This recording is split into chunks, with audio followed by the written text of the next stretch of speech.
When Modular Media first started, it wasn't Modular Media. It was just Analytical Fanboys. That was the name of the channel back then because it was started after I met Boingo Rider a few years ago, and we had a few video calls together getting to know each other, and we had agreed that we really got on well and we both really liked each other's content and we wanted to work together more in the future. And I figured a good way of fostering that spirit of creativity would be to have a sort of structured show about us getting to know each other. And then Boingo put in some ideas about how it would work, and we kind of picked and chose some things, and eventually that became Analytical Fanboys, a show that we did with a list of set topics picked out by each of us that kind of represented things we were into that we could use as starting springboarded conversations of helping us get to know each other and our opinions on things a little better. And over the course of about 80 episodes, we did that. We got to know each other really well, to the point where I would call Boingo my best friend these days. But eventually that grew stale, so we decided to try and bring in some more people, and we started with Boingo's longtime friend, Snowcone83, and that worked out pretty well because right away Snowcone and I hit it off, and he's now another one of my best friends. I really enjoy talking to Snowcone, but didn't really have that kind of feeling out each other period we were looking for. And it also led to the problem of when there's three people with very different schedules all putting topics on the list, you're gonna hit a point eventually where we're about to do someone's topic and then they themselves can't make it to the recording. And that kind of kneecaps the show, and has been kneecapping the show for a few months now.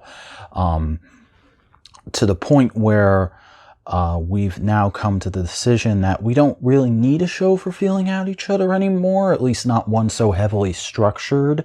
And given that the channel's not called Analytical Fanboys anymore and hasn't been for a long time, we need to kind of restructure how we do our flagship show. And we had some conversations about that back and forward, scheduled out a new time that was much easier for all of us to get to, and that led to what you're listening to right now, a show that's just about the three of us, or however many of us can make it that week, and potentially maybe some guests in the future, just getting together and shooting the shit, talking back and forth for a little while about whatever we're up to and we're interested in that doesn't really fit into any of the more niche side shows we have going now with MMWP, No Prize Podcast, and This Week in Toku. So yeah, not much else to explain. I'm just going to let the music play, and I hope you enjoy this first episode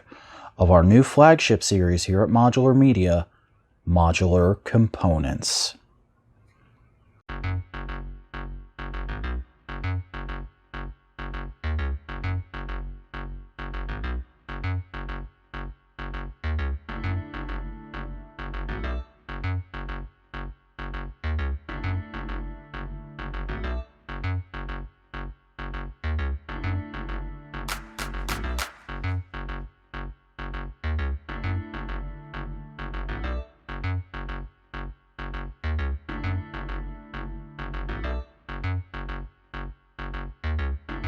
Alright, hello everyone, and welcome to the inaugural episode of the new Modular Media flagship show. This is Modular Components. I am one of your hosts, the co-creator of Modular Media, founding member, the Vacuuminator here, and I am joined by my distinguished co-host. First up is the other co-founder of Modular Media and co-host of many shows here on this channel. It's Boingo Rider.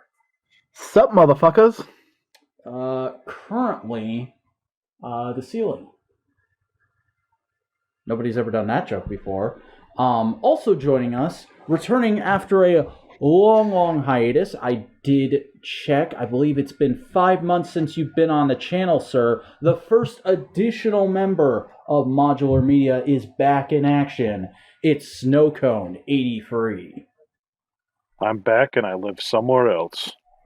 You sure do, buddy. Let's go right into that because I'll have explained the premise of the show in the preamble. Basically, we're gonna go round robin and talk about some shit that's on our minds. But first of all, I want to throw to you, buddy. We want to catch up with you. It's been a while. How's things? How's life? How's the world and everything treating you? Where the fuck are you right now? I now live in Gainesville, Florida, home of Gators, probably. I don't know. Something about sports. Outside of that, I moved here, but I still work in my hometown of Palatka, Florida. And I, for some reason, still drive to work every day in Palatka, Florida. I heard it was because they're giving you more money now. Yeah, everything, as soon as I moved and everything changed in my life, everything changed at work, and we got a district manager who actually knows how to district manage. And it's just been gold. We've just been making money. And every time I'm like, all right, well, I guess now is a pretty good time for me to peace out. Then, like, I've been getting crazy bonuses, and it only costs me like $40 every like 2 weeks to drive around and shit like that because I get really good gas mileage. So I've just been coaxed and I don't know, I've been making way more money, and even with more expensive rent and stuff like that, I mean, it's not that much more money than what I was spending. I've just been collecting everything. So you've been putting like a good bit of shit back too? Yeah, I've, for like the first time in forever, I've just been letting money just sit around. I don't even like have to pay attention to shit to like let it run out of my account anymore, which is kind of crazy. You know, I was gonna make a wow capitalist pig joke, but honestly, good for you, man. Really, really good for you that you're able to be in that kind of financial situation right now. Yeah. See, having money's not the same thing as having capital. There's a difference. That's true. But I don't know. The biggest thing right now. And I mean, it wasn't really the biggest thing. I guess it was the biggest thing. I moved to like just get out of a bad situation, be in a better place, whatever. I want to go to school here. Every current generation person's dream. Yeah. I wanted to have a place I wanted to have a desk, which I'm sitting at right now, playing with Transformers, which is crazy. Sick. And that's the thing. Like, I got to put up not all of my toys yet, but like I got so much stuff up, and I have shelves with LEDs in them, and I have all my Star Wars Black Series stuff up, and like all my modern Transformers, and yeah, you've been posting like Mondo photos of that stuff on Instagram, and it looks awesome. God, I know. Everyone go follow Snowcone on Instagram. It's never_robot, and I haven't taken any photos. I've been really playing around. I have like I'm going to start doing figure photography since I have a place to do figure photography now. Yeah. You're gearing to get into like full content boy mode now, aren't you? Pretty much. As soon as I have free time. That's like the one thing that's like the bummer is I have to drive 2 hours a day to get to the job that's making me a lot of money. So I get up extra early and go to bed extra late. Yeah. I mean, you could always be like one of those people who just like makes political rants in their car, going like, what's the problem with people? Give me 1 second to have a call. One of those fucking guys with like a trucker cap and sunglasses driving around in a fucking what's that truck Mr. Regular was talking about that with the other week? You know what? I was listening to the Joe Rogan podcast. God damn it. What's funny is there's a guy like that at my current work. Oh, I'm sorry. I mean, like, he's not the absolute worst, but he can get in like those grooves where he's just fucking insufferable.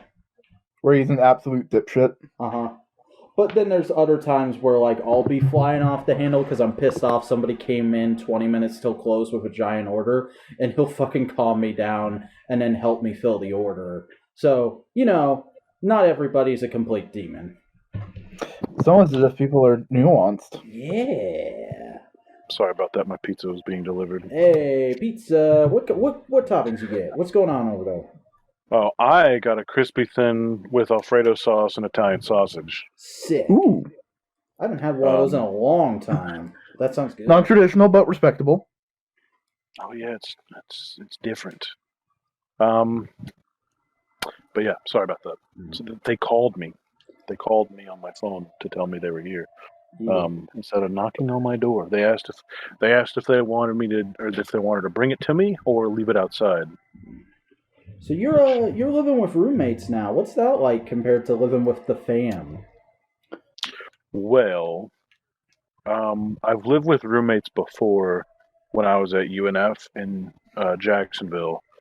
And that situation versus this situation is night and day because I love the people I live with and I know them. And I got to know them first. I mean, one of them is my best friend, Taylor.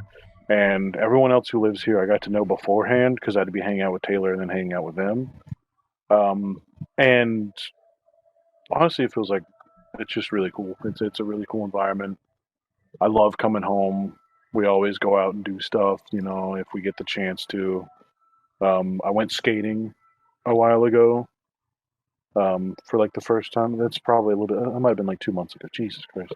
I don't know. The skating rink here in town is open super late. And one night I came home and they're just like, hey, we're going skating. Nice. And so we went. Like boarding or roller? Roller skating.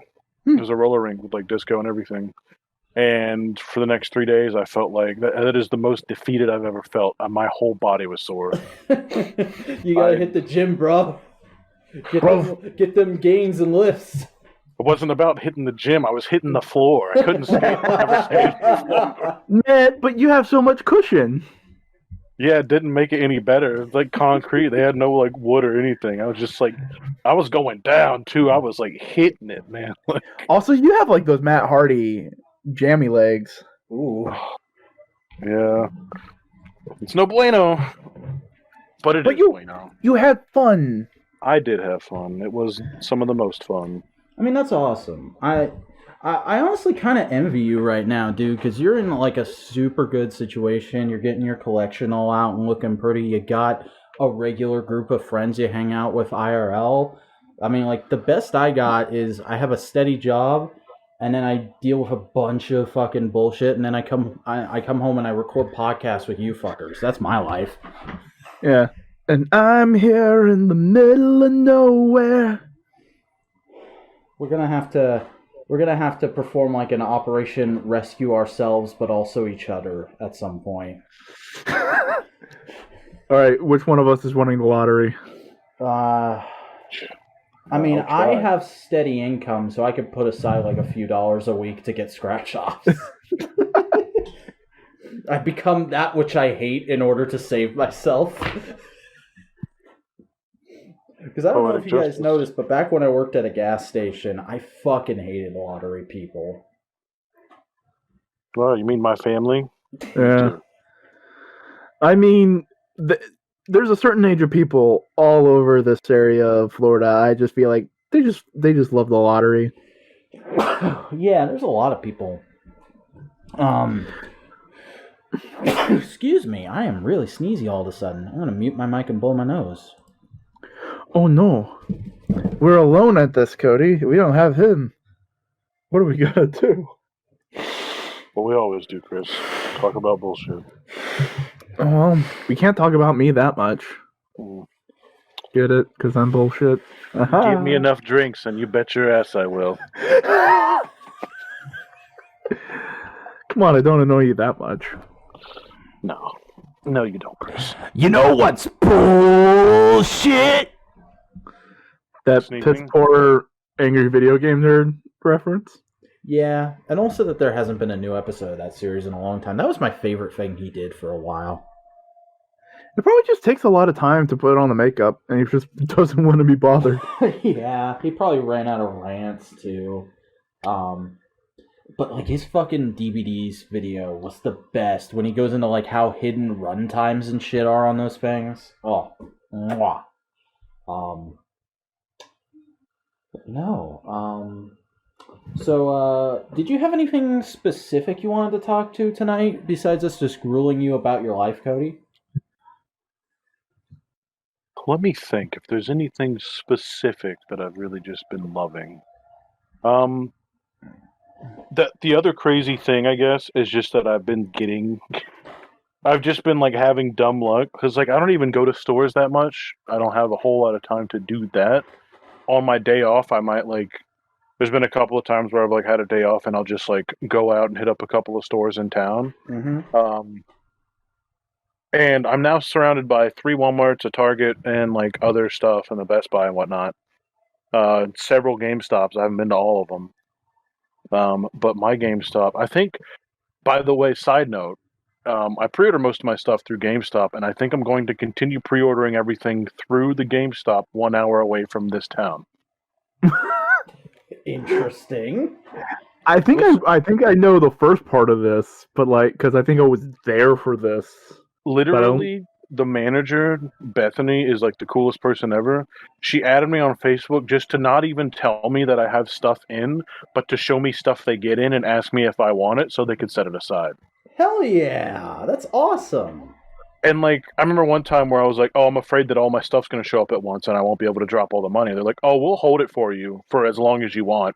I don't care if it's like months." And I'm like, okay." They're like, "We know you're good for it. You'll buy it eventually." I showed up the day of the Hasbro Fan Fest. Uh-huh. And I had saved everything on Instagram that I wanted to pre-order.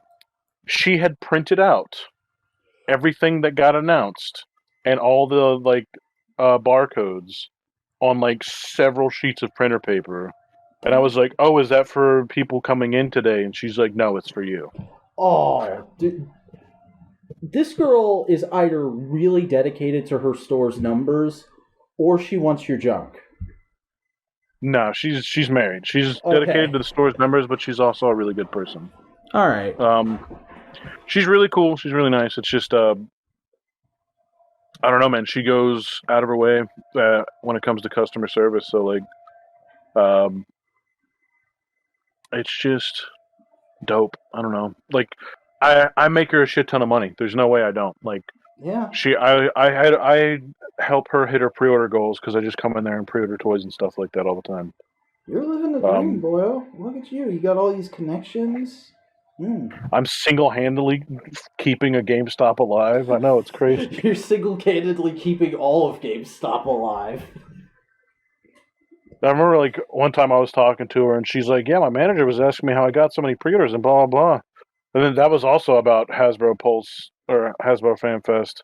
And I was like, "Oh, did a lot of people come in and pre-order stuff for that?" And she's like, "No, just you." And I was like, Ugh. She prints me lists of shit that I have pre-ordered, and it's just a lot. I went in there and paid off half and spent like $300. Damn. But you're like keeping up with it too, aren't you? Like you're not in debt or anything? No, I'm not in debt or I'm not even. I don't even use my fucking credit card. I think I just have auto pay set up on my credit card. I haven't really checked on it. That's so sick. That's the fucking dream, man.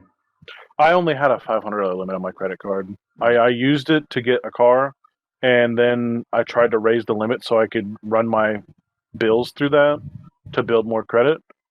And that's just a whole other story. So I just decided not to like really use it. Like, it didn't hurt me or anything like that. I was just annoyed at a certain situation, and I was just like, I don't have a purpose for the credit card. But I'm not going to cancel it. I'm going to keep it around. Because it's an Amazon credit card, and even if I use it a little bit, I still get them Amazon monies. Hey, Papa Bezos giving you the good shit. Literally, I've gotten several free action figures for it. I got a Jetfire for signing up, so you know. What the fuck? Dude, that's legit. Yeah. I technically got my Jetfire for a deal. I got him for $70 at a con, and he retails for $80. But still, getting him for free, holy shit. Yeah, he was on sale on Amazon. He had a $10 off coupon, and Amazon was giving anybody who got approved for a card $70. And I was like, It's like, did you say spend no money immediately? You got it.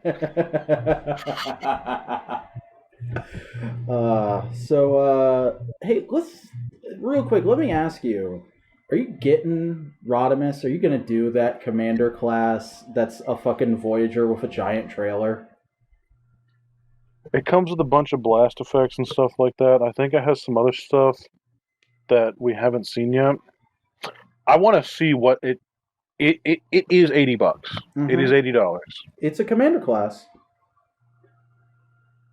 Because apparently, the rumor going around is after the arc, they don't have any more Titans planned. They're just going to move to doing 2 commander classes a year. No. No tidal wave, dude? Come on. I think you could do tidal wave as a commander class, though. Yeah, maybe. Where's the Takara Armada Prime? Where's he at? Dude, it was beautiful. Your guess is as good as mine. I have no idea what's up with that thing, and I wish I did. Especially with that. You know what I think is going to happen? One that looks really good, but also really not my slice of cake. Oh no! If I'm going to get Armada stuff, I want it to be official. Hell yeah! Sorry, unless they do something really, really cool. Especially because that same company revealed an Armada Megatron that like completely misses the point of Armada Megatron. They separated the shoulder spikes from the arms. What are you doing? Honestly, I think we're slowly approaching what I really want, what we all want, and that's time for the nostalgia of the 90s and early 2000s to take over. Well, and so they'll still be a little like for the last like 5 years. Not like what I'm talking about. Like when we start getting stuff that's like now we're getting Beast Wars again, right? So we're getting Beast Wars again, and then I'm hoping that we get Transmetals and then Beast Wars 2. I personally love the figures and the designs of Beast Wars 2, and so many people don't. Or Beast Machines, rather. Beast Wars 2 is the other thing. I like Strika and Tankor, but most of the other designs I don't know much Tankor about. So much. Tankor is so rad. I literally got to see Beast Wars, Robots in Disguise, while they were airing, and I remember coming home and watching the first episode of Armada and being excited to get home for the air of that. See, but like that's where we always differ, isn't it? Because like I've been buying the Kingdom stuff, and like the G1 stuff is kind of cool, but the Beast Wars stuff I'm like super hit or miss on because I have no connection to Beast Wars. I didn't know it was a thing until I was like in my mid to late teens. My childhood with Transformers was I owned a couple DVDs of Armada and Energon. Cybertron was airing at the time, and then that rolled into the first 2 Bay films.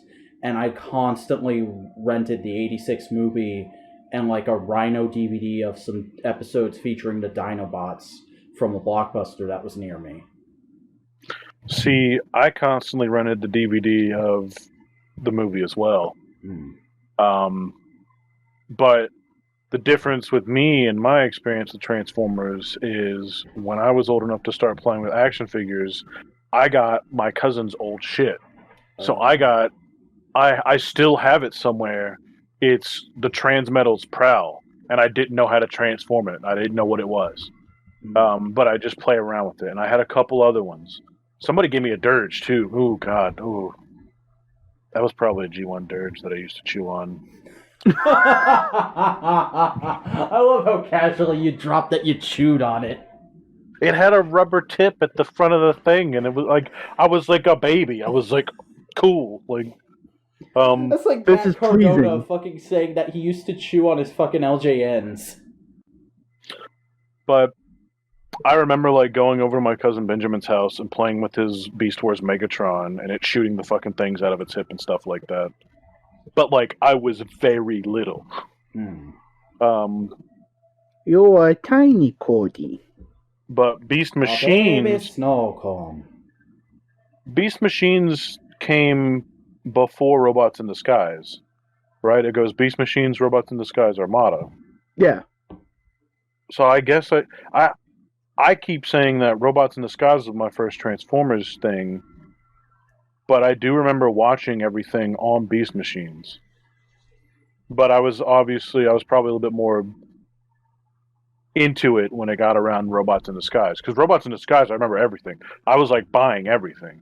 Like as a kid, I was just like, I used to want the train combiners so much. God, they don't look that good anymore. Rapid Ron is the one with the guy that's not much fun. Shout out to Few. However, my favorite Transformers, some of my favorite toys in general, did come from that line. The orange Dinobot, quotation mark Dinobot Constructicon. Yeah. I kept him in perfect condition all the way up until like right now, and I just love that toy so much because it's so simple. It's so perfect and so simple, and the rest of them are kind of like a mess. But like that one is just great. I mean, It that's just also turns the line into a that, little like, thing. That line created the kind of modern idea of Nemesis Prime with Scourge, and that figure is really beautiful. I've never seen one in person, but all the photos and videos I've looked at of it make it look like one of the best toys of the era. The Optimus Prime and Ultra Magnus were just God. I wanted them so bad. The fact that Ultra Magnus, that's like one of my biggest complaints about the Kingdom Magnus we're getting, or like the War for Cybertron Magnus. He really can't do the car carrier thing. Yeah. And that was my favorite thing about the Armada thing. I didn't have him. I had friends that did, but like my favorite toy from that, like my favorite character of the main characters was Brawn or X Brawn, which I have a boxed. I think it's unopened actually.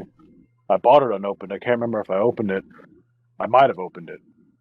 I have my original X Brawn. I have a new X Brawn in box, and then I have the like Spark Power whatever repaint of X Brawn that they did. It's cool. I don't know if I'm dragging on about this or anything, but I mean, a little bit, but it's cool to hear you talking about shit again, man. I mean, it's been months since we've really hung out. Yeah, I know. I mean, I really couldn't figure out a time to properly do this. Yeah. I mean, this is probably going to work. I don't know. That's great. It'll be good to regularly have you on the channel again, especially since you're the other official member, which means you're technically a full partner in all this. All this insanity that you hardly show up for. I try. You know, this is technically my 4th weekly show for this channel. Nice. Mm-hmm. And we still haven't made our show, Cody. Yeah, well, we could probably start doing that now. Yeah, you guys should record. You should record that on Mondays while Buster and I are recording Twitch. We can figure that out. Yeah, it's not that hard. Then we could have almost a full week of releases, just nonstop every day. A new upload from Modular Media. Oh God, what a nightmare!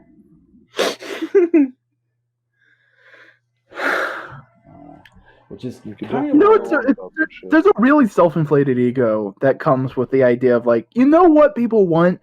5 different shows starring us. Yeah.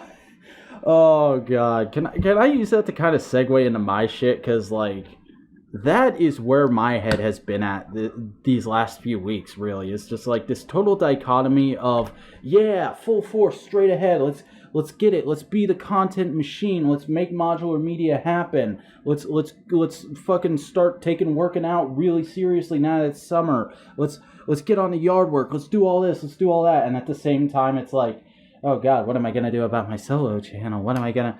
What? My dad's in the hospital and he's going back to recovery now, and his sister is stuff with her, and I got a day job. I gotta focus on my day job when I'm at my day job. I can't be thinking about Modular Media too much while I'm at my day. Like, just it's the insane OCD-ness of my brain that is really making everything seem like way more of a hassle than it actually is. And that's kind of where I'm at right now, because people know I put my solo channel on hiatus, and we've been plotting back and forth. We've got Boingo and I have been tossing ideas for where I go next with my my solo content off mic, but like, there's always this constant fear of there's only so many hours in the day.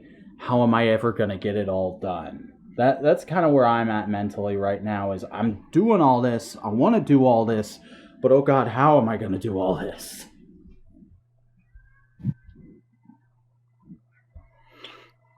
Well, with a little willpower and a lot of luck and infinite money. Well, I guess I could just hook my credit card up to everything. You know, I've almost got it paid off. So, you know what? Fuck it. Yeah, let's do it. Back into debt, baby. No, God, please, no. I can't go back. I can't go back, Samurai Jack. I get it. Though, I mean, I don't know. You already do YouTube stuff. I have yet to start, but it's something I've always been interested in. I have other things that I want to do, and I've been doing none of that either.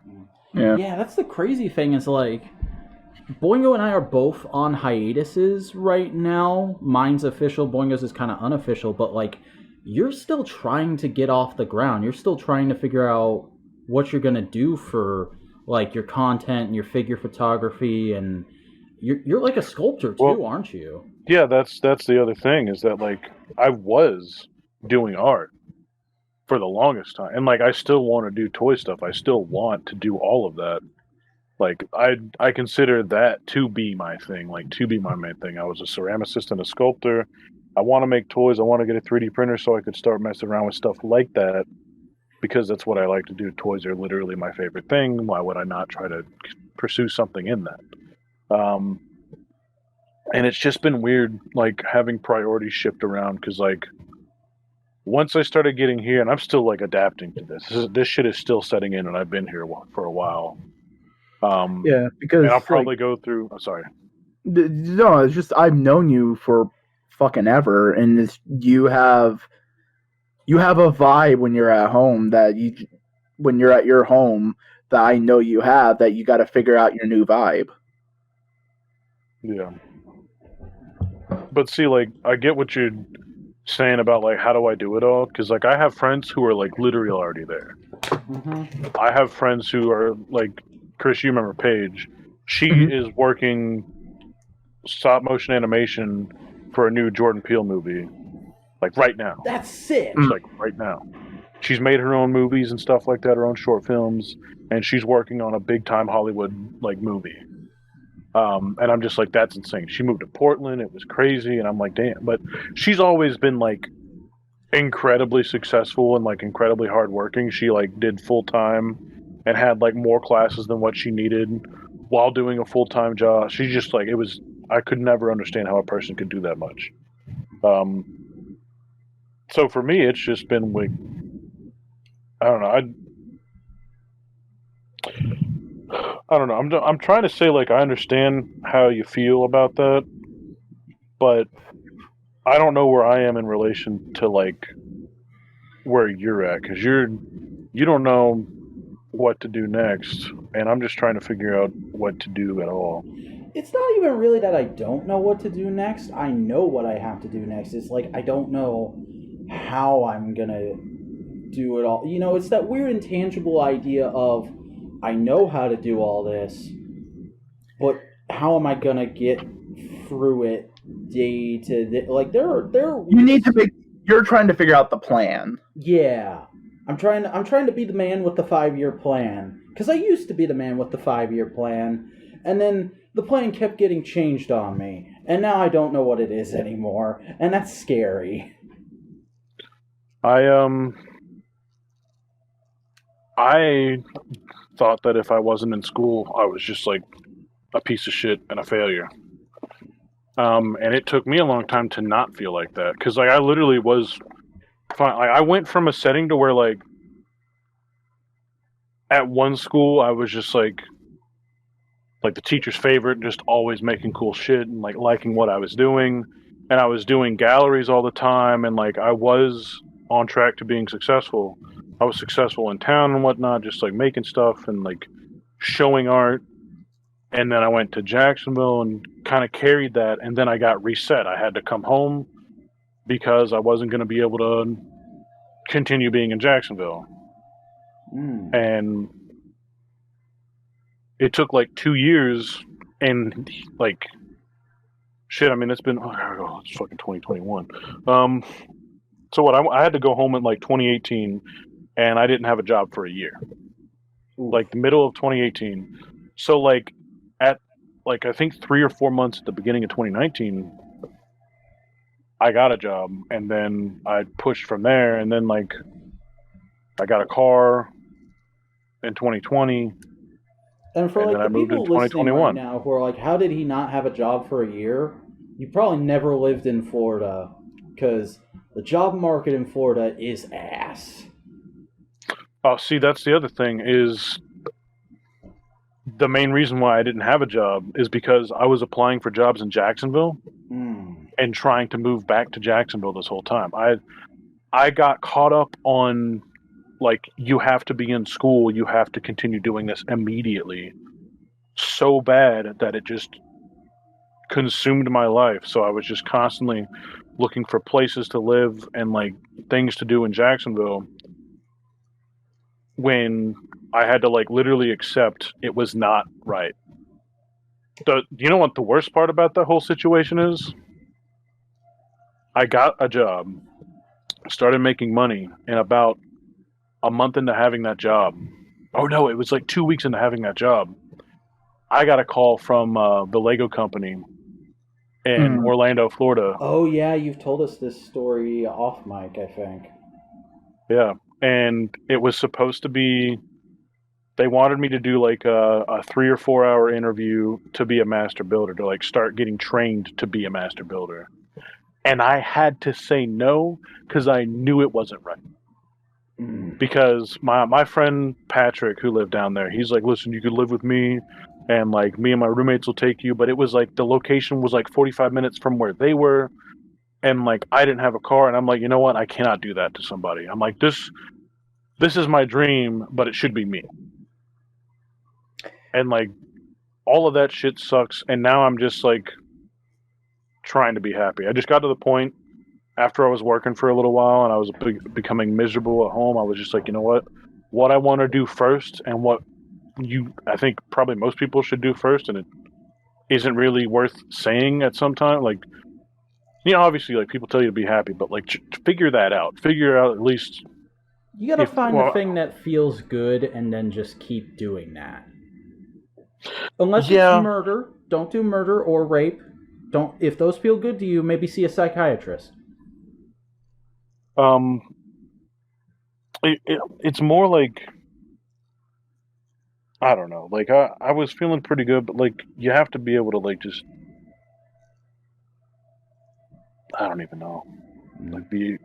I mean, like that's kind of why I've gotten go your own. I've gotten so into working out and whatnot, and like I do really like my current job for the most part, because it's basically just working out all day. I'm going around this flooring warehouse filled with boxes of tile and picking them up and putting them around and writing labels and shit for them and getting on a forklift and putting them where they need to go. And then I come home, and 3 days out of the week I just fucking go bananas in my garage working out before I get on the computer. And like that shit's really good. I think that shit is why I thought I wanted to be a professional wrestler for a while, because I don't know if I've said this publicly yet, but I've kind of dropped that idea because I realized how much it would take away from doing this, and I really want to put my all into making this happen. But working out felt so awesome. I was like, man, I feel like I could be a wrestler. I wanna go do wrestling. And like, it's really not. Wrestling's more of a performance than it is pushing your body to the limit. So I don't know. Maybe I'll be a fucking competitive weightlifter one day. Maybe that'll happen. Probably not. I had an uncle, or have an uncle, who is a competitive weightlifter, and he, not currently, but he has held the title for Mr. Florida. Oh, that's cool. Yeah, I was terrified of him as a hood.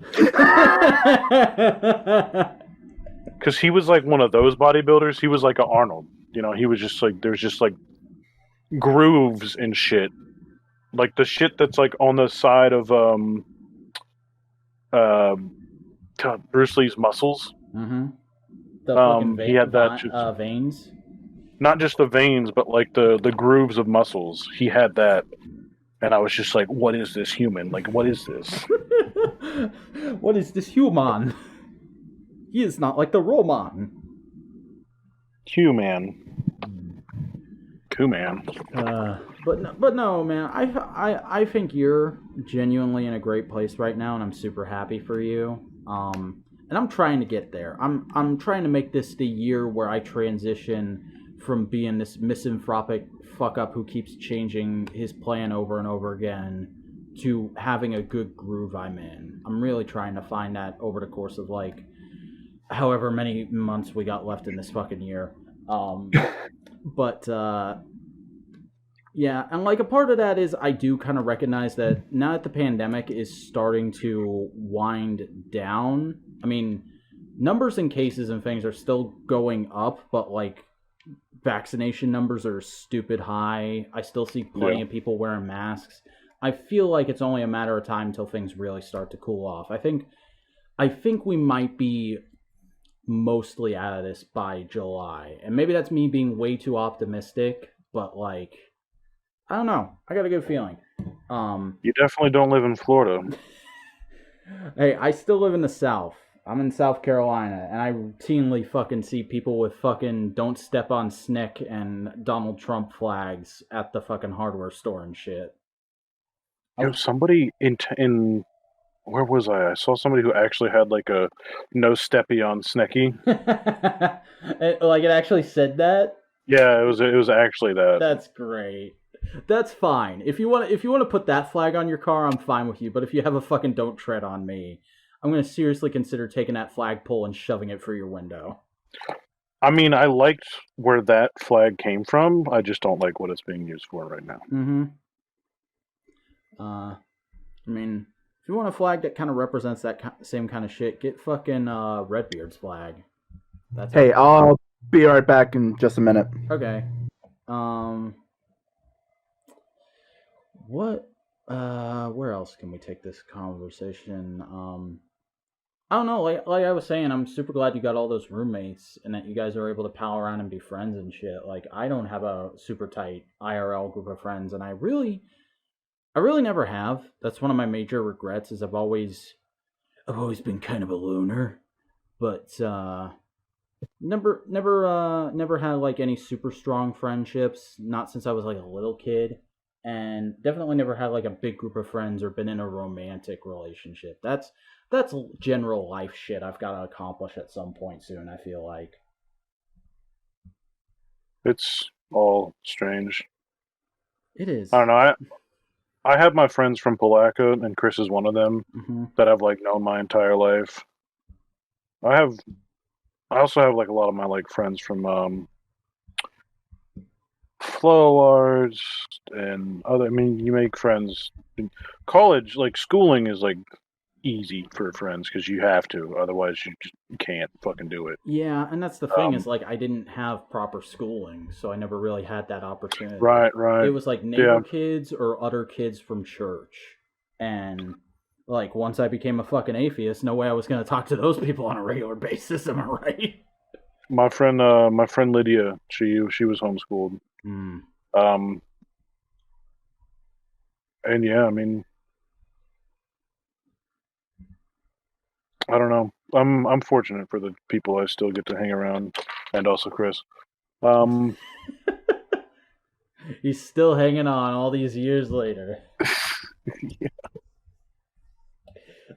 Hey, there's something we can talk about. You guys, we got Chris's side of the conversation over on the wrestling podcast. Listen to MMWP right here on Modular Media. But we didn't talk too much. We've never talked about your side of going to AEW Dynamite a couple weeks ago. How'd you feel about all that?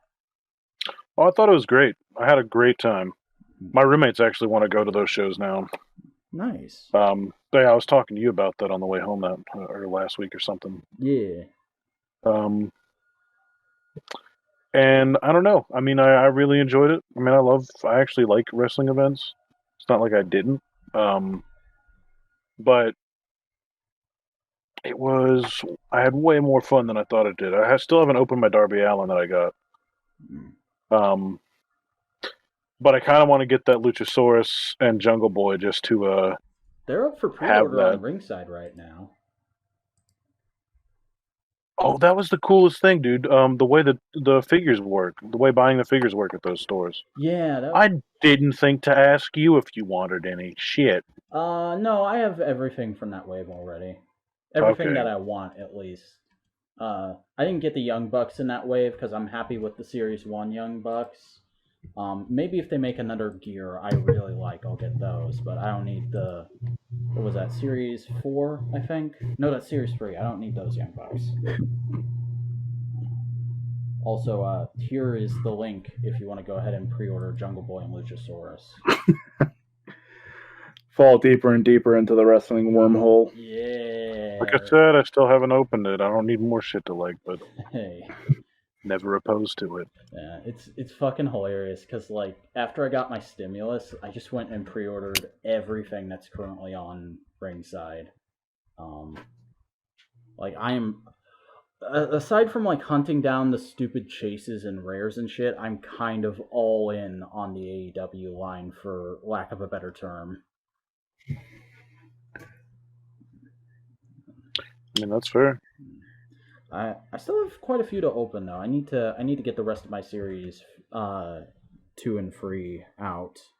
They're over in the Vac Shack. I've been focusing on fucking Black Series and Marvel Legends in order because I got Disney Plus. So like I'm half a season into Clone Wars right now, and it's way better than I remember it being. I remember finding it really groan-worthy last time I tried to watch it back when it was on Netflix. But I don't know. I think I'm more able to take it for what it is now, and what it is pretty solid. Little fun fact for you: you're technically getting the Blu-ray version of that, and I swear they did the shit they do with anime, where like for the home release or whatever, they went back and touched it up. Yeah, because there's no way they didn't do that for the original like Clone Wars shit, because it looks different. That's cool.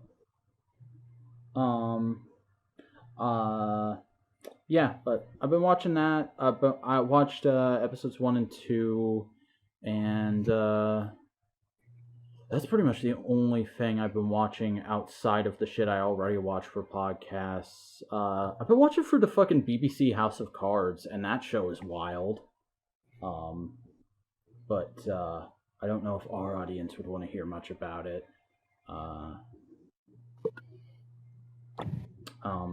Oh, hey, here's something we can, kind of commonality between us, Cody.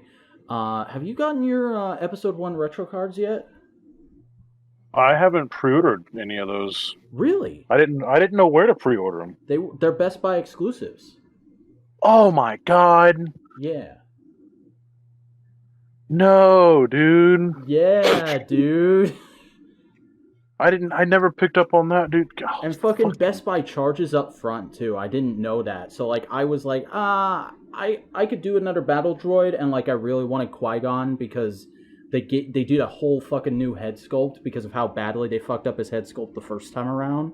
So it's like I'm just gonna get Qui-Gon and a battle droid. That's like $40, $10 shipping, no big deal. I can pay that down the line. And then like the next day I get up and I'm like, why is $50 missing for? God damn it, Best Buy. Yeah, I need those. I need one more yellow. Well, tan. Damn it. Damn it. You're gonna have to go up to like a local shop or something and pay stupid prices. I mean, there's a Best Buy here in town. I'll just have to start trying to hit that up. Hell yeah. But no, I think they turned out pretty good. Qui-Gon's a little stiff, and like you can clearly tell it's an older mold, but it checks out. Older mold, dude. That's the one they use for fucking everything. They use that. Isn't the Qui-Gon mold the one they use for Plo Koon and Kit Fisto? I haven't opened them yet, so I don't know. But like, I opened him and I opened regular release fucking Mace Windu on the same day, and I was really struck by how much smoother Windu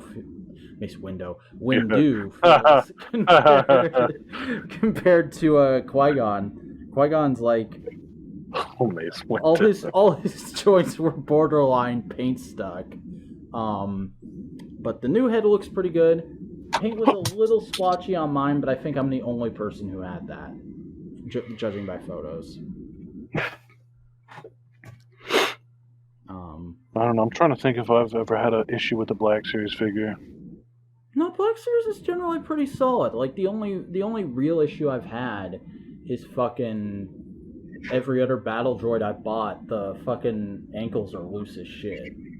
So you gotta like. Oh, none of mine are loose. They just don't really stand up that well. Yeah, and I think that's just the nature of that design too. Is like how fucking skinny and weird it is, and how it wouldn't really work in the real world. It would. I mean, the Fig Arts ones work. Like really, I've never looked into the Fig Arts ones too much because I just assumed they were too expensive.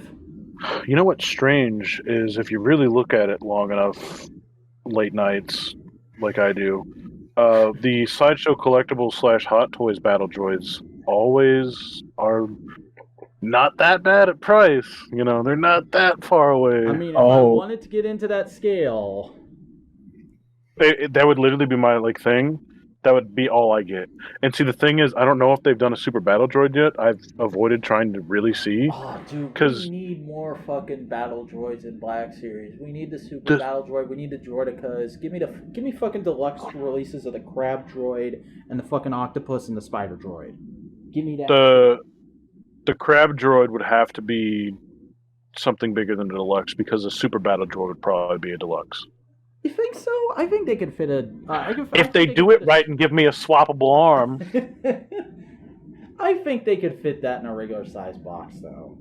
They could fit it in a regular size box, but I'll let them do that swappable arm and maybe some battle damage. Mm-hmm. That would be perfect. And I will pre-order like fucking 10 of them. Well, you know they'll repaint the shit out of that. Like you'll get one in that camo color scheme. You'll get one in a different tan. You'll get one with like you think so? Damage. It's fucking Hasbro, of course. Just like they've done with the clones. Just like how frequently we get all those different clones that are readily available, dude. That they could easily just fucking dish out there and not make them exclusive or anything. I literally own almost all the clones they've made, and that's very few of them. They're taking it slow. They're trying to make this line last. You know that. Well, you know they recently said there's going to be a army builder, and it was at FanFest, and they're like, oh yeah, you know there's going to be something coming up for this, and maybe something related to space. That's fucking fake as shit. Yeah, well, whatever they're army building for fucking Star Wars, I'll buy it. Yeah. I'll be honest, like, one of the army builders I really hope we get next, aside from, like, more CIS shit, is I really want the fucking Endor Rebel soldiers. Because I love the Hoth ones. I've got, like, 4 of them now. I have one of them, but they are very good. See, that's the thing, dude. There's and we need another snowtrooper because that snowtrooper blows. Yeah, we need a snowtrooper on that new trooper body. Yeah, I'll literally throw mine away for that. I have some of the old stormtroopers. They're not so bad. I have the Dark Trooper one or whatever it's called. I have the 501st Commander. I have 2 flame troopers, and I think I have 2 regular clean troopers that are on the new mold. Yeah. I've got a Flame Trooper on back order from Entertainment Earth, and I've got 2 of the Clean Boys, the fucking Shinies, as the Clone Wars would call them, but I have not opened them yet. I really want to get to them, but I just keep fucking forgetting. I have the Walgreens exclusive Phase 1 Trooper Lieutenant, and I have 2 of the Phase 1 Troopers they released. By the way, the Lieutenant is on the old original Phase 1 clone. He's like build. the last one they did on that body, isn't he? I don't think so, because some of the I have the Purge Trooper and the whatever from the GameStop exclusive ones that were those are Stormtroopers. That's a different mold. No, those aren't Stormtroopers. They're clone troopers. Really? Yeah, they're remnant clone troopers that work for the Empire. They have like the Oh yeah, that's right. Because the clones were like slowly phased out from episode 3 to 4 times. They have the helmets that you see on Cody's squadron in episode 3 on Utapau. The one that they call like an aerial or sniper helmet.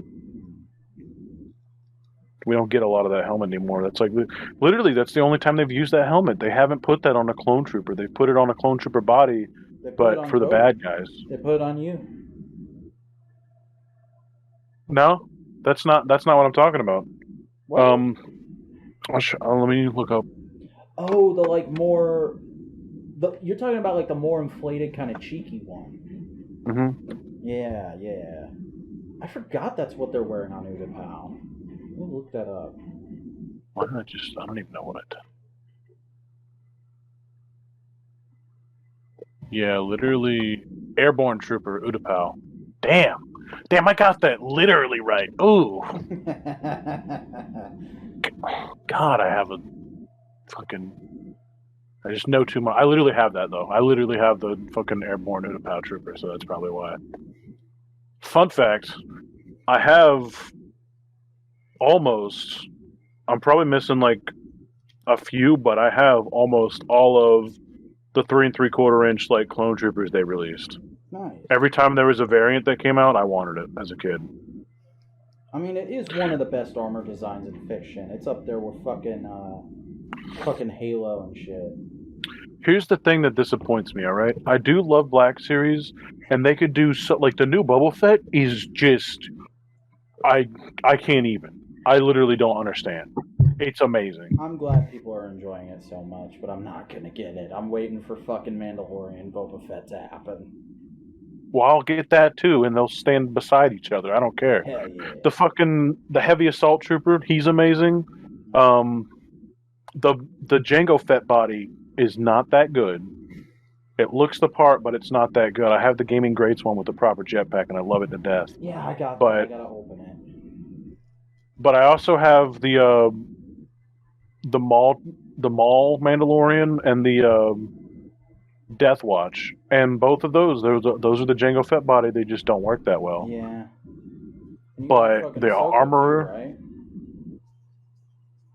Yeah, I have both Ahsokas. I want a season 7 Ahsoka so bad. Like that is. I don't care who you are. That's the best Ahsoka design. The Rebels one I got cool, lucky, but I like the season 7 one best. I think. My friend who works at Walmart, he like found the end cap and he just like bought them all, and I paid him later. Yeah, there was a time when that wave was like hot and new that I went to my Walmart every fucking day for like 3 or 4 weeks straight after work trying to find that wave, and it just never showed up here for whatever reason. Yeah, I don't know. Oh, you know the thing I have it in my Amazon cart, and I think about it every day. That fucking snow speeder. Dave told me that I could hang stuff from the ceiling. Ooh. Dude.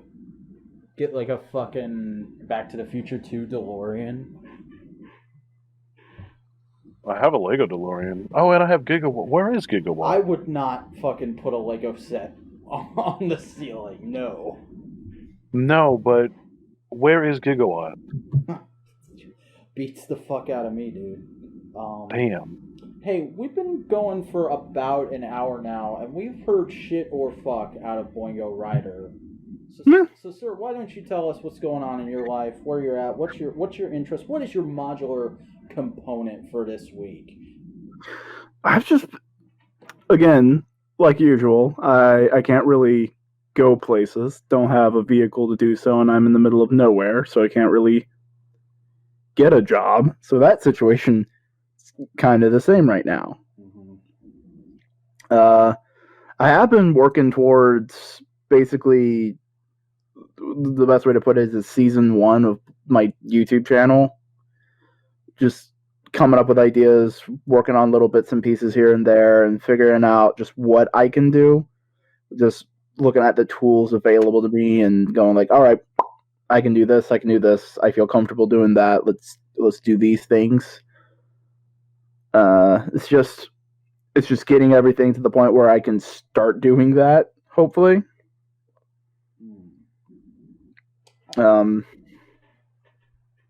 Definitely feel you on that. Yeah, it's just more of, it's less planned because it's more just genuine finishing the thing than it is what do I do, because I know what I need to do, I just need to do it. But and I did get one thing up and running to the point where I was able to test it with UVAC the other day. Yeah, and like, not gonna say what it is, but that shit looked really cool, and I can't wait for other people to see it. Oh shit! I just hit my mic. But and like, I can definitely expand on that and do more with it. It's just trying to get everything to the point where I can just put things out. You know.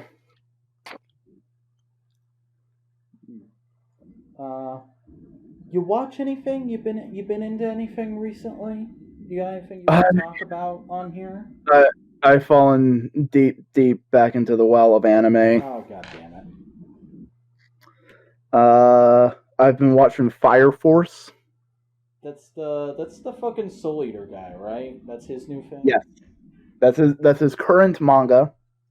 And it had an anime adaptation. It has 2 seasons so far. Whoa. I finished season 1. I'm partway through season 2. And basically the premise is it's a world with spontaneous human combustion. No one knows why it's happening. But when you spontaneously combust, you turn into a giant fire monster called the Infernal. So in order to stop that from happening and hurting other people, there's a new thing called a Fire Force, which are basically super-powered firefighters that fight demons. So this is basically What If Power Rangers, but everybody's the Red Ranger. Kinda, to an extent, but also, like, no, because there's, like, in the main cast, the main character has, like, fire feet. So he's, like, super speedy and he's a speedster, essentially. But he can also fly. The rival character is a dude with a plasma sword. That's cool. It kind of sounds like Promare. Promare, I think this started before Promare. Hold on, I can do the Googles real quick. But then you have another character. She's basically like, she can control fire, so she can make little fire spirits and put them in giant punch gloves that fly around her, and she just boxes people to death. And there's a bunch of other people with different powers, and basically most of the show is just trying to solve the mystery of, like, why are people lighting on fire? This is no bueno. But it is Fuego. Very much so.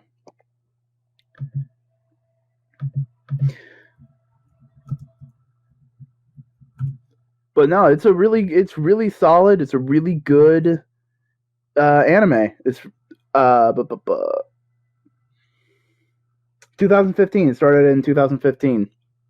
Sounds about right. I remember hearing about it like in 16 or 17 for the first time. You fucking... You know how I found out about that series? No. The person once known as Digibro reviewed it on Manga Mondays. It's a good story. It's fun. It's lighthearted, but it's like not lighthearted enough that the serious moments don't have weight. Because they can get into some weird fucked up territory involving like abuse and gaslighting. Like they take that shit seriously, which is good. Awesome. Well, I mean, if it's about firefighters, they would take gaslighting seriously. But no, I'm still in the second season. I'm getting my way through it, but it's really enjoyable. I've also been watching. I started watching Ah My Goddess, which is an old '90s rom-com. That's funny because it sounds like the name of an isekai. No, actually, opposite. Okay. Because basically, it's about an engineering student who is just trying to find takeout one day, so he's just calling a bunch of fucking numbers. And eventually he gets to one number, and the lady's on the other end goes like, "Oh, Goddess Hotline, we'll be right there to solve your thing." And he's like, "What the fuck, whatever, I'm trying to get food." And then a portal opens, and then a goddess shows up and goes like, "Hey, I can grant you your desire. You qualify." And he's just like, "Wow, you're really pretty. I know what my desire is. I want to be with a woman who looks like you, who's like beautiful as you for the rest of my life." And like Fate goes like, "All right, cool. You're linked together now. She's stuck with you." Oh no.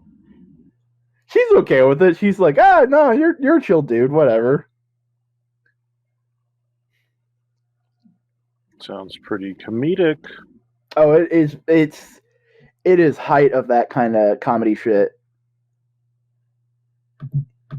But I've only seen the first episode of the OVA of that so far. It's just a lot of my days, as it is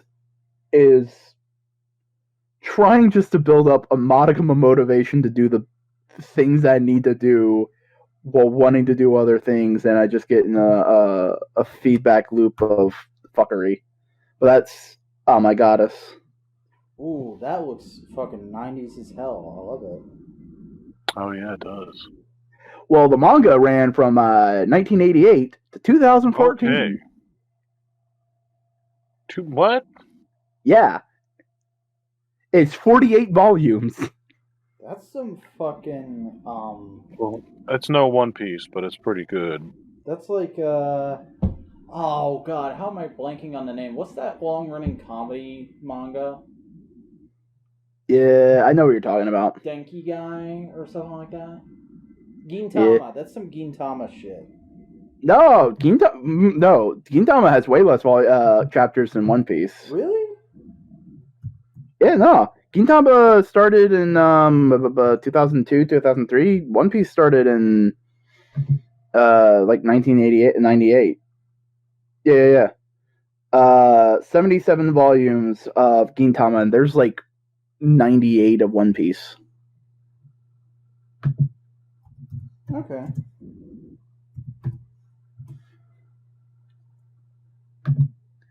Because I've actually been keeping up with One Piece, reading that regular.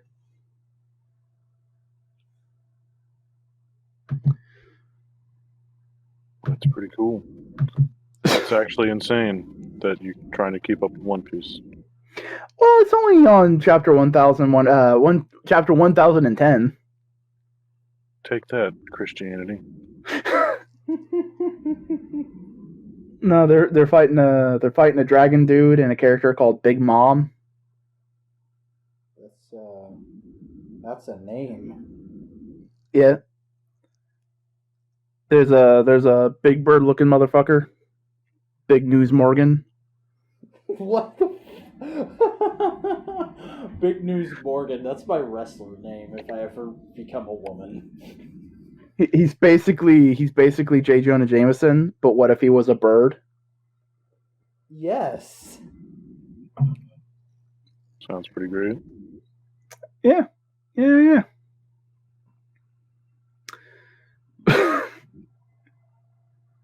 I've gotten also some video games, and because I've been keeping up with like trying to snag free games from the internet from like sales and shit. Let's give an accurate number of how many games I own right now, because GOG Galaxy actually has a really cool thing where you just link up all your accounts and it just shows you all the games you own. Whoa. Which is sitting at 234.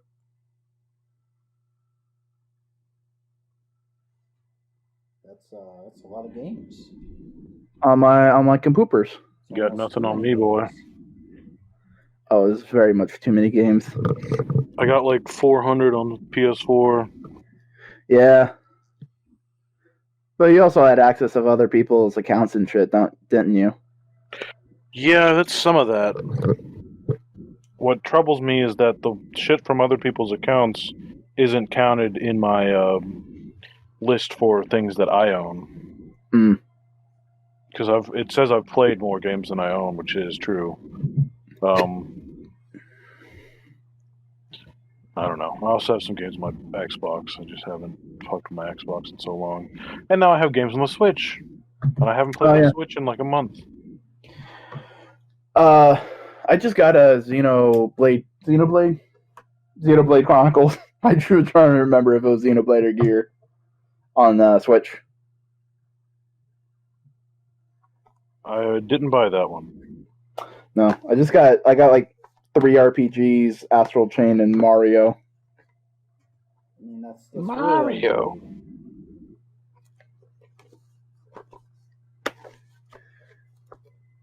Yee.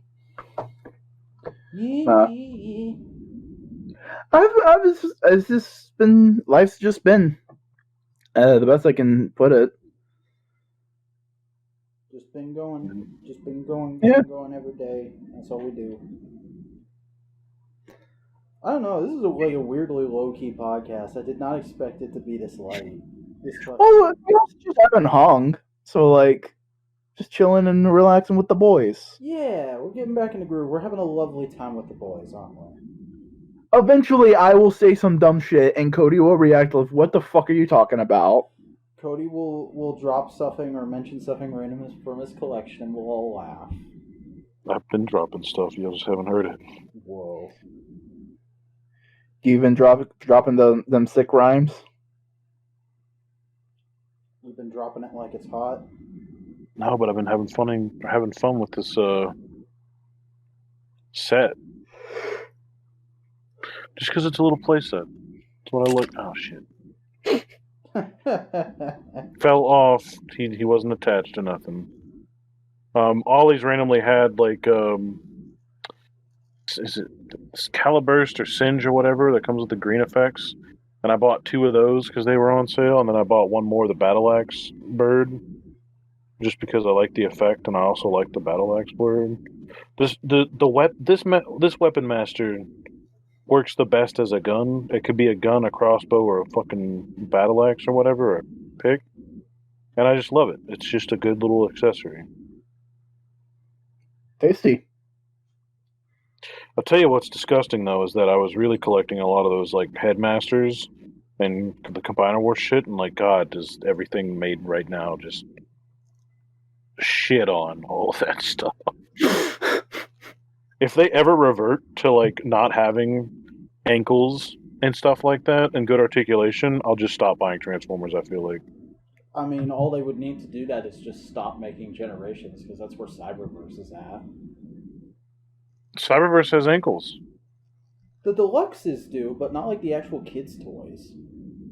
Well, no, but, like, they've been putting that shit in a lot of their stuff.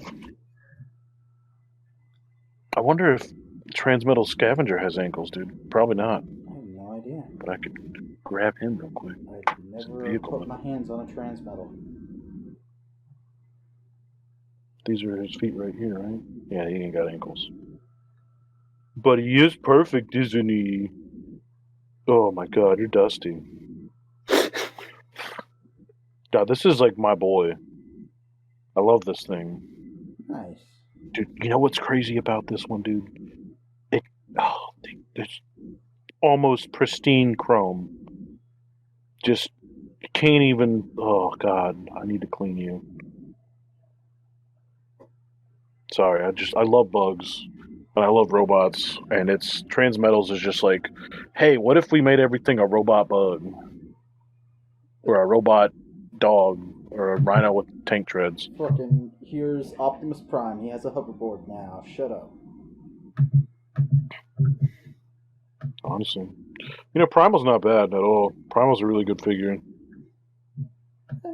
It's just the one weird thing I'm having with the Beast Wars stuff is that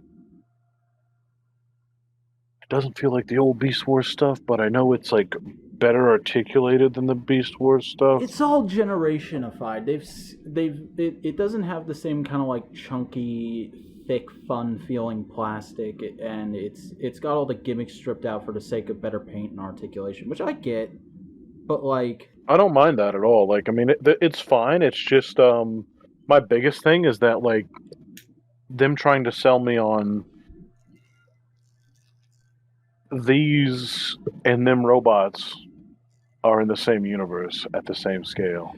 It's weird because like in the original Beast Wars, weren't the G1 characters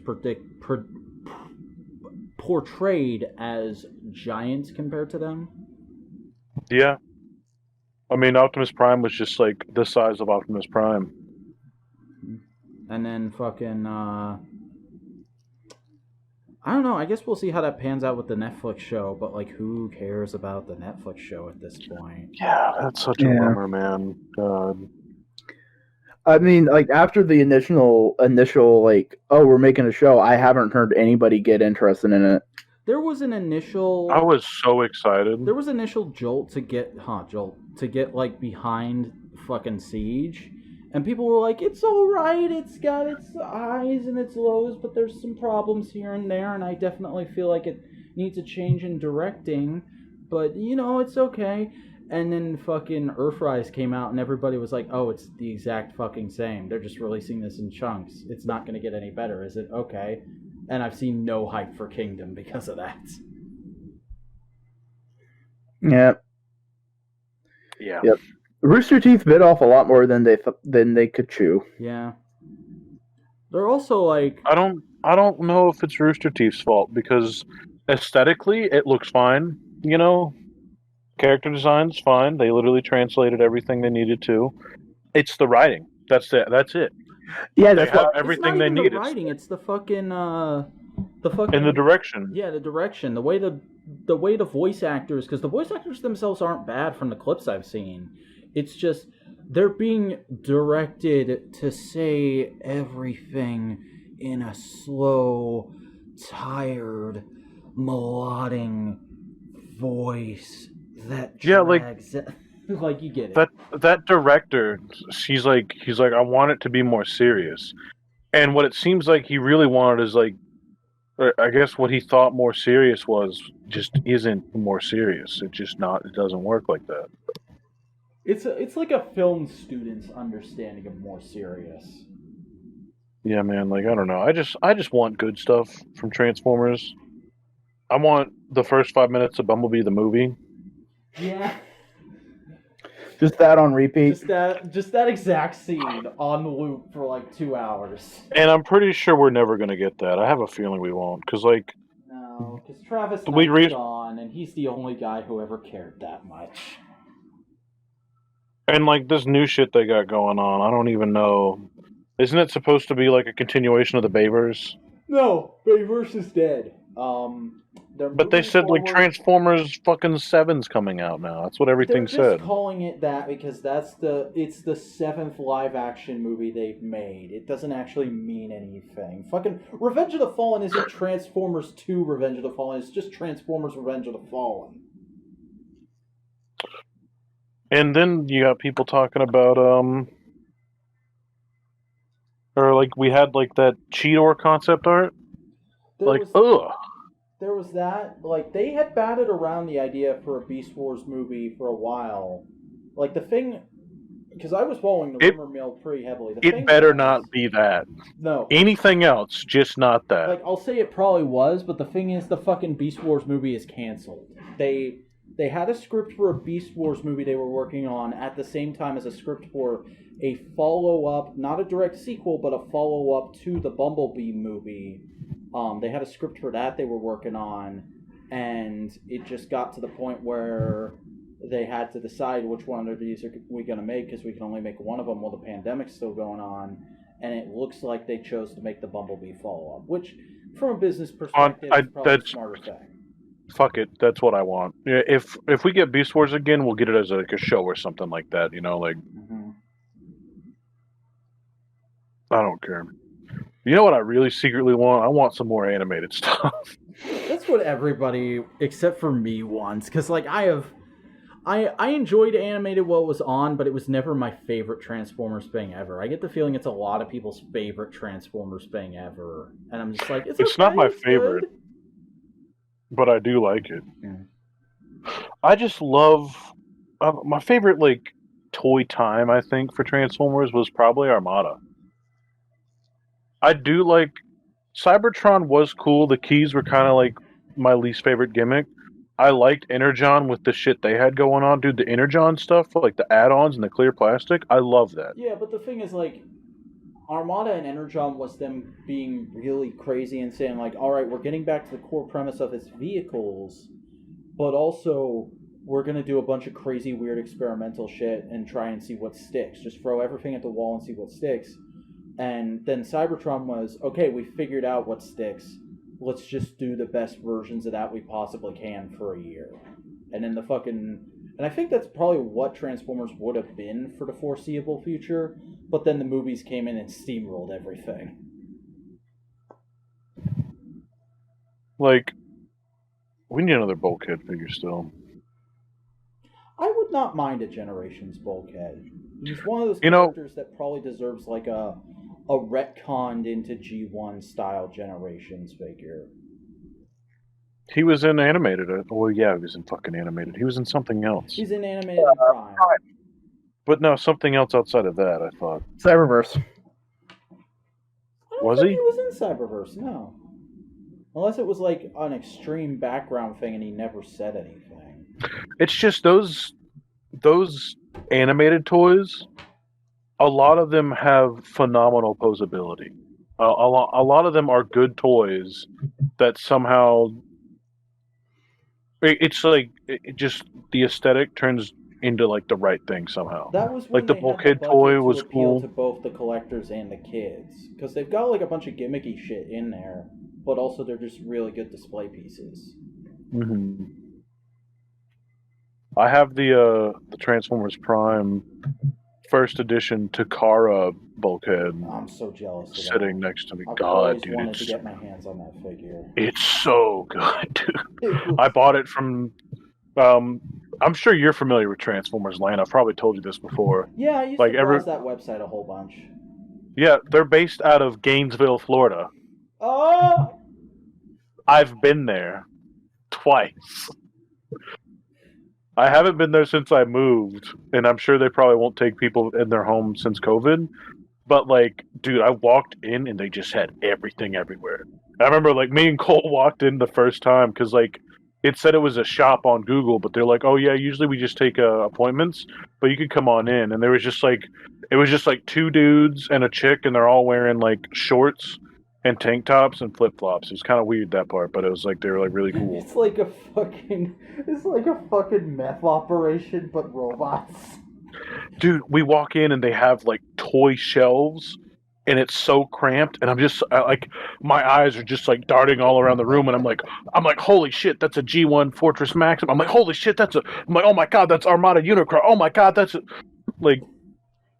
And in that moment, Cody realized what heaven would look like. There's just so much stuff. They had so much Beast Wars stuff on shelf, like, on pegs like it used to be, and I'm just like... And I just said, I said to him, I'm like, you know what? I'm just gonna look around and start grabbing shit, and that's what we're gonna do. And I'm gonna buy some of this shit. That's the And that's fucking what I did. I magic of got like, retro toy stores, man. Just walking in there and just everything's on the pegs at the same time, even though it's like decades apart. That's why, like, even though I'm trying to pump the brakes on buying stuff right now because I got a stupid backlog and I need to put some more money into big boy purchases right now. But I can't resist going into Toy Federation like once every other month at least. see, there's no real cool toy store in Gainesville. Mm-hmm. But we do have Second and Charles, and I have hit that up a couple times, but there's not been any winners in there lately. Nah, Toy Federation's more, or fucking Second and Charles is more like you go there for comics and DVDs. Their video games are generally overpriced, and their toys are usually pretty sparse in my experience. And the one in Gainesville, they both have crazy good toy selections. It's just, bro, like I was high out of my mind, and I know it was literally catching lightning. It'll never happen to me again, but like I chase it every time I go into Second and Charles. I'm like, is this gonna be it? Because like I was literally high. Me and Cole were in Jacksonville, and from across the fucking store, I'm like, wait a minute, and like I pointed, and I could barely see something that looked like it could be a Micro Machines like box, like it could be like a mint like Micro Machines item. And I just like fucking storm across the store, and it's not just but the like GI Joe Micro Machines variant, where it's clear plastic red bad guy Cobra against GI Joe, and literally that exact thing is what I had to choose between that. At a KB Toys in Tampa, my aunt let me choose between that or the Transformers Robots in Disguise orange bulldozer toy that I earlier said is like one of my favorite toys. And I chose the orange bulldozer, and I love it. And I never got rid of it because I love it so much. But I always remembered holding that clear plastic red thing. And like I'm standing in Second and Charles, and I'm like, this is it. This is that. I'm like, I could buy this now. And I flip it over, and it's $1. So you could buy it now.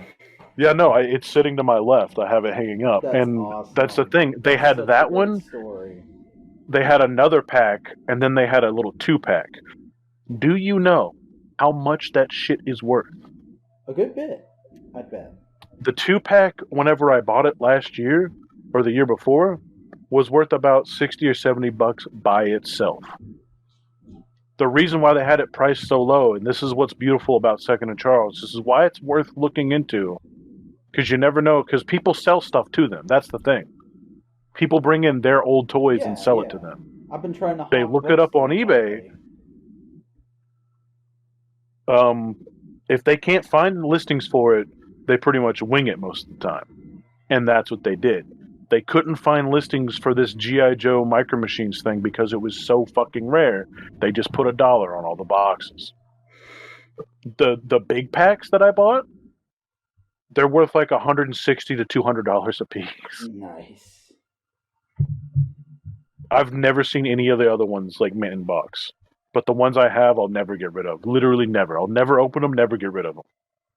But the beauty about Micro Machines in box is you don't have to open them. You really don't. Like, if you want to fucking roll around, that's one thing, but, like, they're so beautifully displayed in their packaging, you never need to touch it.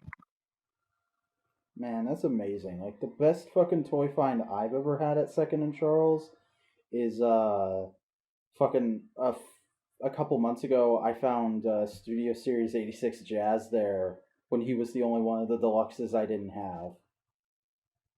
That's not bad. That's something. Yeah. I'm still trying to find fucking Scourge. I haven't seen him anywhere. And Toy Federation got like 4 cases of him in on Friday, and I couldn't get there until Saturday night, and they had already sold out. I was so mad. I held Scourge in my hand and didn't buy him because I thought I had him pre-ordered at GameStop, and I didn't. Oh, you know what's really dumb and stupid and dumb? What is? I put a Beast Wars Megatron down because I knew I had them pre-ordered. And And you I have didn't? so much shit pre-ordered at GameStop that I literally couldn't see because the list of what these are called in the GameStop system is literally what they actually are. Transformers, War for Cybertron, hyphen, fucking Kingdom, hyphen, or Leader Class, Beast Wars, Megatron, and so it's like it's just Did you you have to go order the by core price. one by mistake? No, I didn't order any of them. I was pre-ordering so much shit at the time that I didn't even think I was getting it. I didn't think I was. I don't even know. I think I just forgot to say it, and I just never checked up on it. Mm. So I got to figure that out. Yeah. But yeah, I don't know. I don't know that Micro Machine thing is definitely like my best toy find. That's pretty great. I can't count some of the stuff that I bought at because I bought that bulkhead at at in Transformers Land. Because I was just like naming off shit. I was like standing there with like a pocket full of money, and Cole just got like his inheritance, and I was like, "All right, He got his inheritance and he went and spent it on Transformers. That's the best. That's such a fucking millennial thing. bro." We had a dream, right, of just going on a crazy toy shopping spree one day, and he like calls me up and he's like, "Dude, I got $25,000. We're doing it," and that's what we did. In that same day, Transformers Land was its own trip, but we went to that Second and Charles, and we went to like every fucking Target and Walmart and Best Buy in like North Florida. We were just like driving around. We also saw Godzilla King of Monsters, but we got Godzilla versus Kong came out. I got so drunk that I had to rewatch the fucking movie because I remember I fell asleep. Like I just passed out from being drunk. And I didn't even do that on purpose. But yeah, no, like I was like literally naming off like stuff that like I always wanted. I was like, all right, Armada this, fucking Cybertron that, Robots in Disguise this. Like I got Razor Claw, I got um the Viacon, the really good Viacon. Um and I got some other shit too. I got some like weird spy changers that they had. Just because I was a fan of those. They're like ass. They suck mega dick. They not that cool toys, but I love them because they're clear plastic and they can store their guns sometimes, and they're pretty cool. Nice. Sorry, I've been venting about toys again. No, it's fucking. That's the content we come for. That's the Cody content we want. It's the Cody content we need. That's why we contracted you for this episode, sir. I just can't talk much about like toy and toy finding because like I don't have an opportunity to go to toy stores and look for shit. Like most I got is the Lucha Bros from AEW Unrivaled, but I've talked about that on MMWP. Yeah.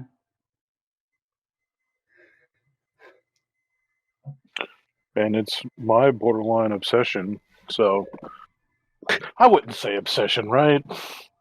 I'm looking around my room. No, Your you're in room pretty that deep, almost looks dude. like a toy We're store? both in pretty deep. God, I love it. I literally love it.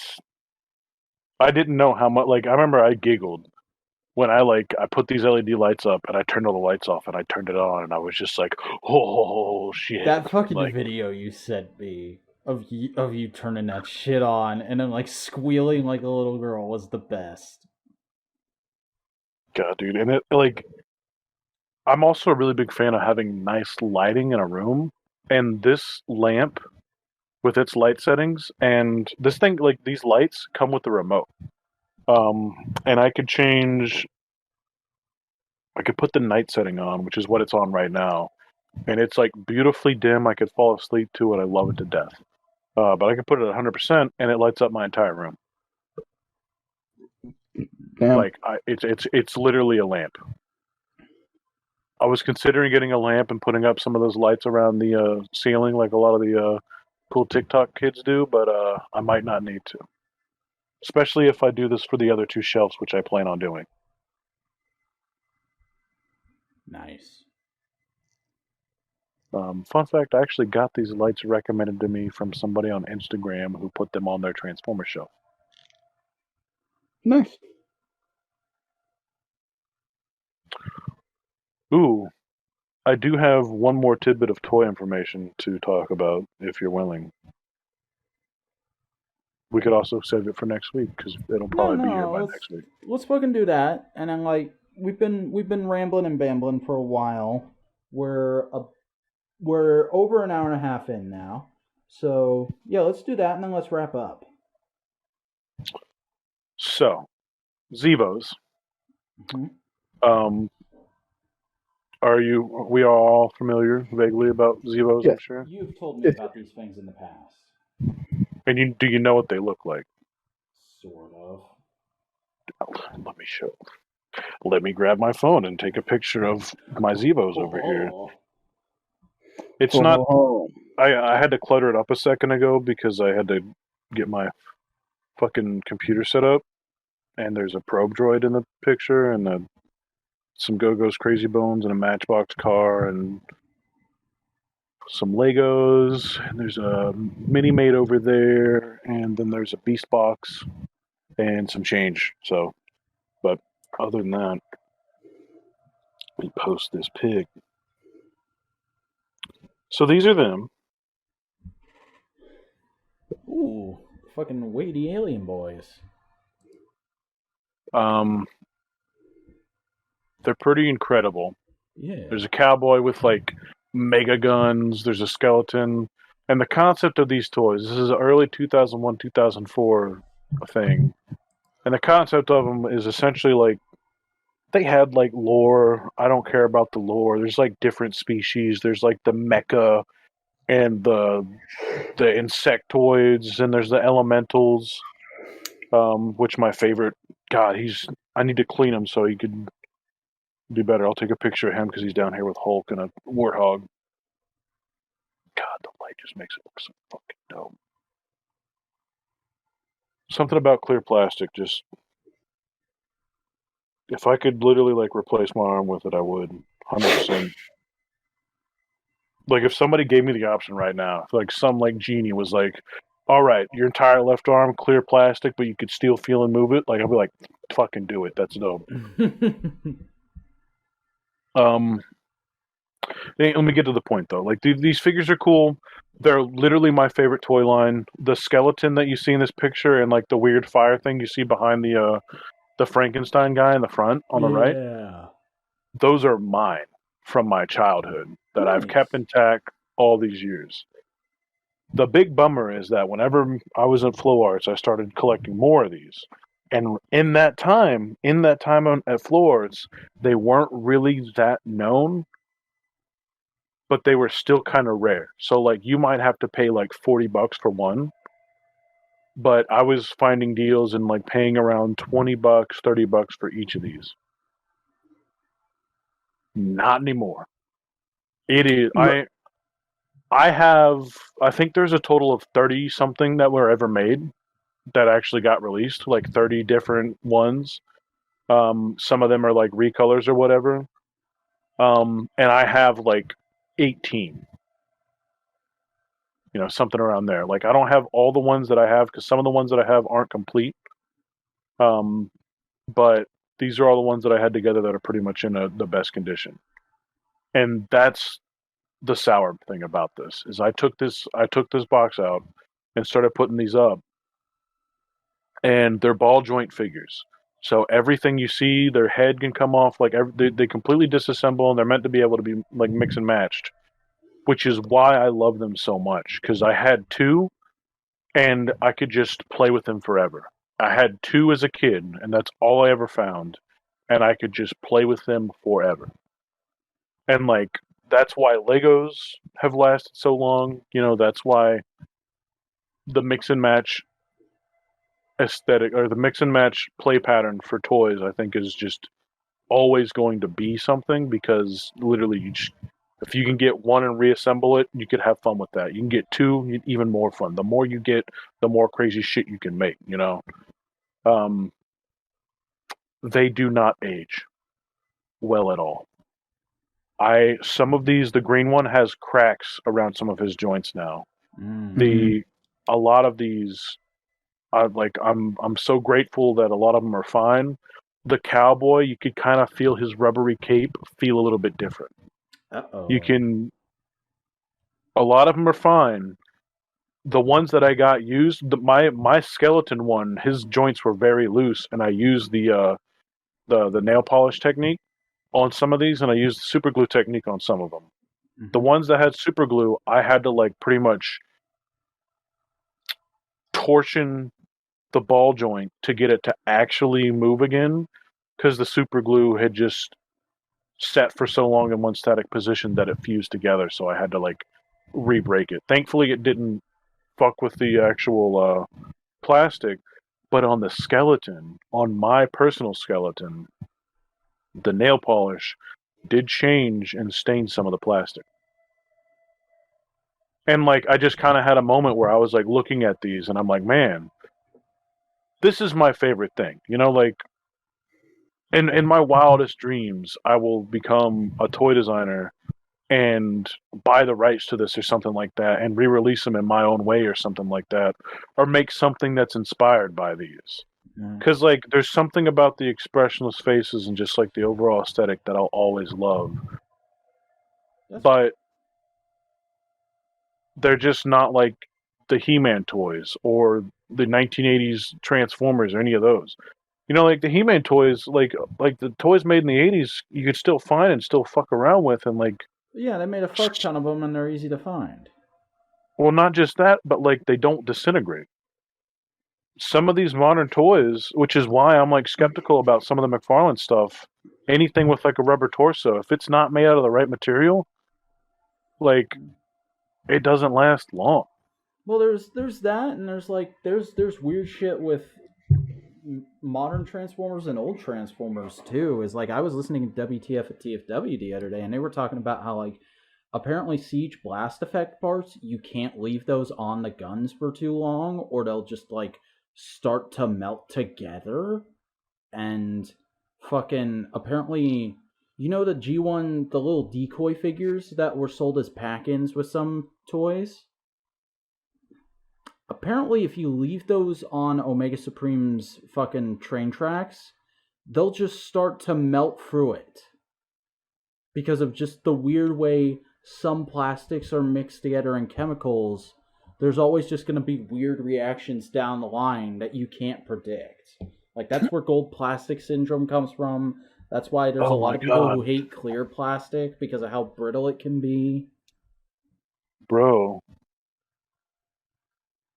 I've been having these effect parts sit on Omega Supreme since I've had them, and like... Get that shit off of there right now. Get up and get it off right now. There's paint transfer, dude. No. Yeah. Oh, no. It's all right. It's just, like, noticeable, man. That's a bummer. Yeah. People have been reporting that on TFW recently, apparently. Damn, that means this shit's not going to last. Well, man, I love effect parts, but, like, let me stand up and take some of these out real quick. Sorry, I can't believe I just broke that to you on mic. I mean, it's better to hear it now than never. Yeah. Who else has effect parts on them? Well, technically, Prime's Energon Axe is an effect part. This is brand new, so that's fine. This is a different type of plastic, so I think that'd be all right. But I also have this in Megatron's blaster that I'll have to take out. I mean, no, that's a loose fit, so that's probably fine. But I do have this blast effect part that's stuck in. That's fine too. That's all right. Damn. That's the kind of shit, dude. Like, have you seen some of the like Toy Biz Marvel Legends that just like melt? Yeah. There's like some Wolverine figures that like you take them out of a box and like just the jacket just disintegrates. It's insane. They've played around with and experimented with so many different types of plastics that, like, I don't think they really care about what lasts. I mean, no, because why should they? You bought the thing. That's all they care about. I know. It's just one of those unfortunate things about toys is like, you know, fucking it's all transitory, man. It's all gonna turn to dust one day. Or petrol. Yeah. It was like a weird thought because my roommates have been telling me to get insurance, and I've never thought about insuring anything because for the longest time I just stared at this shit in boxes. But now staring at all this as a collection, my Black Series alone, I was counting my Black Series figures, and I was like, huh, at $20 a piece, that's oh, Oh, there's like money here. there's probably a couple grand sitting on either of these shelves, which is insane. Now, that's just base price. They're probably worth a shit ton more individually, depending on what figure it is. And I have quite a lot of rare ones because I like them. Just like the Transformers up there, and it's a lot of them. Jesus. Like, so thinking about it as something to insure, they're like, yeah, that's your investment. And I'm like, you know what? You're right. In some way or another, these are an investment and they could save me in a later date, Yeah. A lot of these things are worth a lot of money. And I have even older shit from like the 80s and stuff like that that's like part of different collections. Like, I'm banking on micro machines for the rest of my life, honestly, man. I mean, come on. It's just strange. Micro Machine, your Bitcoin. It was just disheartening because like Zevos, I dream of the day of like it returns. There's figures that were never made, and it was such a like here and then gone thing. There's a lot more about it, but I'll save that for another day. It's just like I don't know. I have coming to me soon. I found a seller on Marikari who had an unopened skull character, and I'm just not going to open it. Mm. And he also had two of a variant of the skull character that was a deluxe pack that has like purple and black bones, and it's always looked really cool, but it was always very expensive. And he had two of them, and he was selling them for $35 a piece, and I bought both. Like I have the money right now, and like those things sell for like right now. I don't even know what I'm gonna do. Like if I want to buy a Zevos character at all, like I regret not paying $50 like 2 years ago for some of this shit. Mm. For one thing, like it's insanity. Sorry.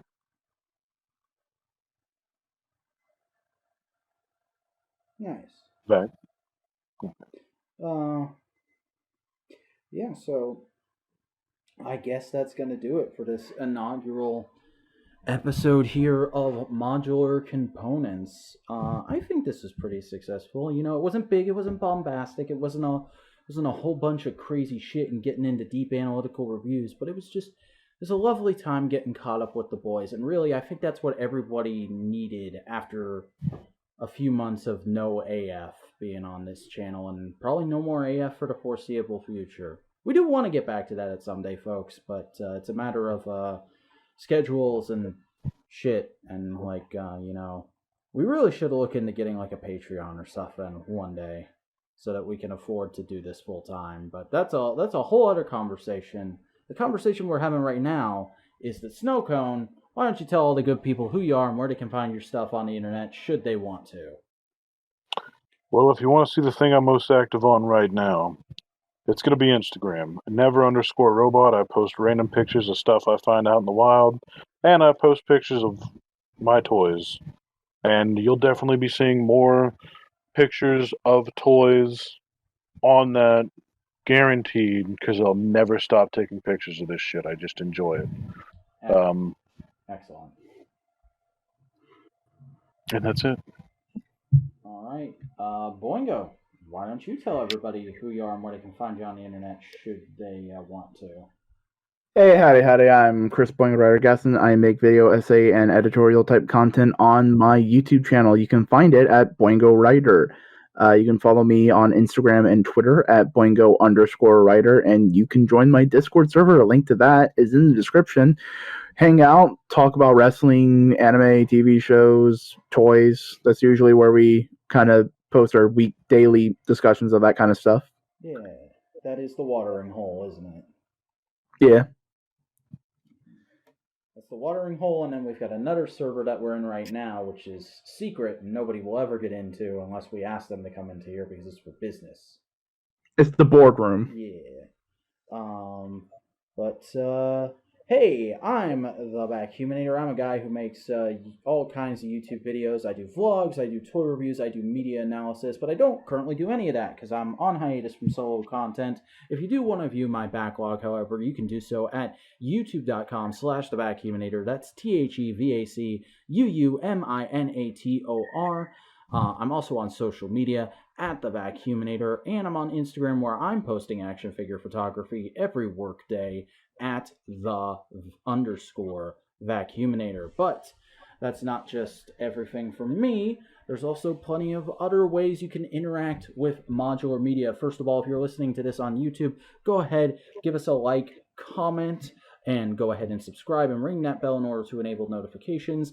And if you're listening to it on any other podcasting platform, please go ahead and follow it on that platform. We definitely want your continued viewership, listenership, and support because we like having you around. It was nice chatting with you.